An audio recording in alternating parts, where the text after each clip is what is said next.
somehow the climate change, what I heard, what I infer from your remarks, is that this is sort of a punishment for humankind.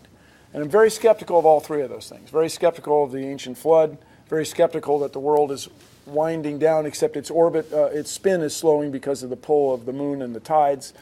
And I'm skeptical that it's a punishment from a deity. But with that said, there's more heat energy in the atmosphere than there has been in a long time, and the rate at which the heat energy is being added is what's causing all kinds of trouble, or all kinds of potential trouble around the world. You cannot tie any one event to climate change, but interestingly enough, there is new statistical evidence, and I encourage you to check out the Union of Concerned Scientists, that extreme heat events can be tied to climate change. So that when more heat energy is in the atmosphere, you expect more storms. Here's the point. 80% of climate scientists believe global warming is a real and present thing. So you're in the massive minority, and yet you're a very vocal minority, and that vocality is basically I didn't even tell you what I believe about global warming.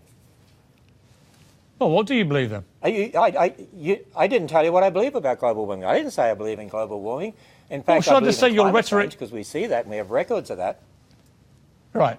Sorry, I was under the assumption you don't believe in global warming as an entity.